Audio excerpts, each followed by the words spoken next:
Diante de Josué e do povo de Deus estava a terra de Canaã, a terra prometida que devia ser ocupada, a terra da promessa.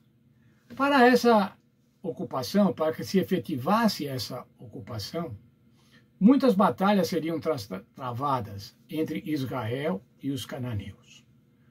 Porém, a origem desses conflitos, a origem dessas batalhas, se encontrava no céu, milhares de anos antes, o conflito entre o bem e o mal, entre Cristo e Satanás. Vejamos o que a Bíblia relata. Apocalipse 12, versos 7 a 9, diz que houve guerra no céu, Miguel contra o dragão, portanto o Senhor Jesus contra Satanás, e o diabo foi expulso, e com ele os seus anjos. Veja o texto de Isaías falando no capítulo 14, dos versos 12 a 14. A estrela da alva caiu do céu.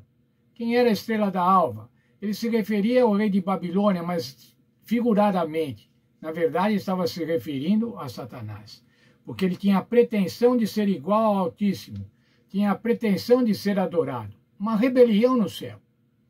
Ezequiel 28 explana ainda mais essa rebelião, usando como símbolo o rei de Tiro. Era o sinete da perfeição, tinha sabedoria, tinha formosura. Estava no jardim de Deus. Era um querubim da guarda, portanto estava junto de Deus. Permanecia no monte santo de Deus, mas esse ser desenvolveu nele a iniquidade. Desenvolveu o comércio. O que era esse comércio? O comércio era as mentiras sobre Deus. Desenvolveu o orgulho e por isso também ele foi lançado em terra.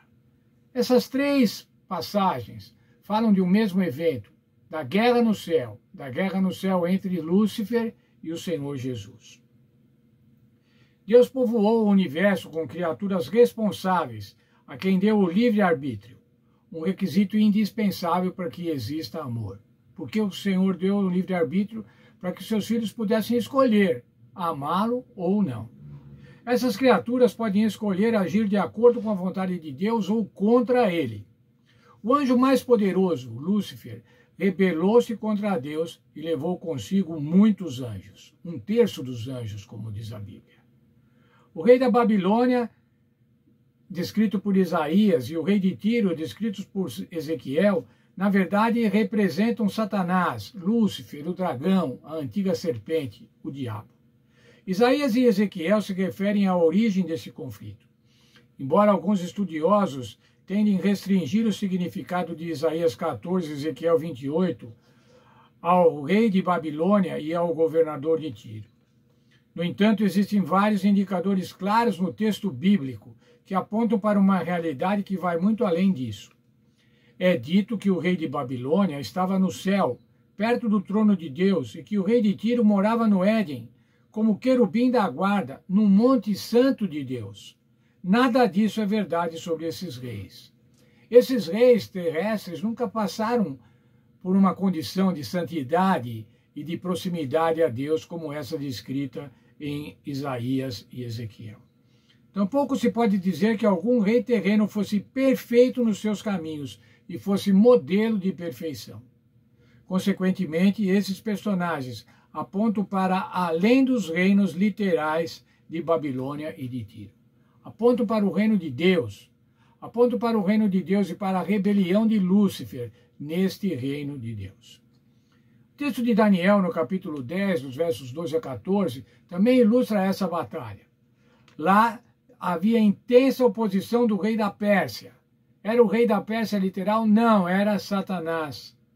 E Miguel, ou seja, Cristo, vem em auxílio de Daniel, porque o rei da Pérsia se opunha aos planos do Senhor, se opunha ao entendimento da profecia.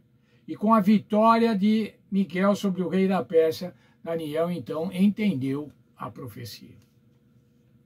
De acordo com Daniel, esses seres celestiais rebeldes tentam impedir o cumprimento dos propósitos de Deus na terra. Tentavam e ainda tentam.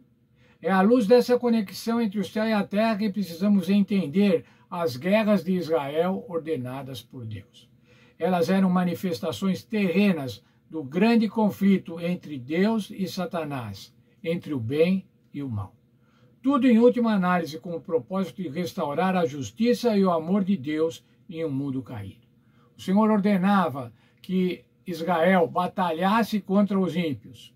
Para quê? Para restaurar de alguma maneira, por algum tempo, a justiça e o amor de Deus.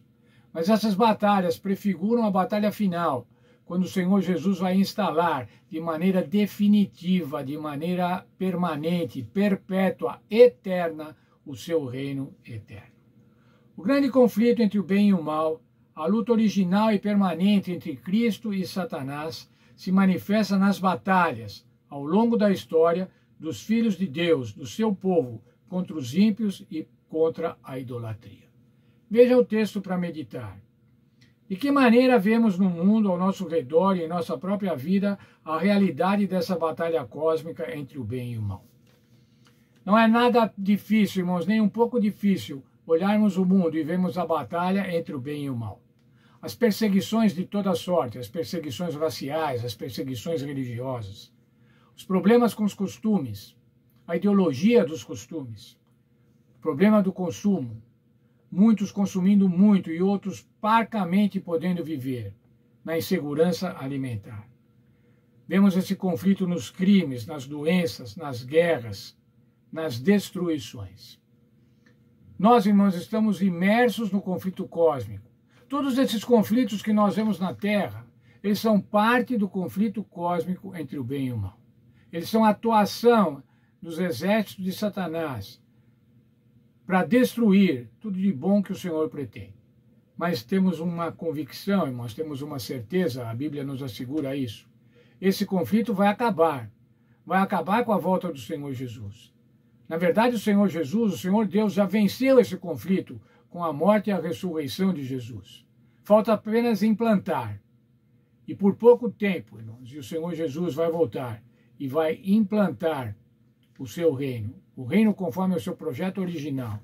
Vai implantar uma nova terra, onde não vai haver mais conflito, onde não vai haver mais crime, onde não vai haver mais dor, onde nós seremos eternamente felizes. Portanto, irmãos, ao olharmos o que acontece, ao olharmos os conflitos nas quais estamos imersos, nós devemos entender, esse é o grande conflito cósmico. É esse grande conflito cósmico que o Senhor Jesus vai resolver, que o Senhor Jesus já resolveu, mas vai implantar a solução deste conflito com a eliminação de Satanás, do mal e de todos aqueles que seguiram e seguirem a Satanás.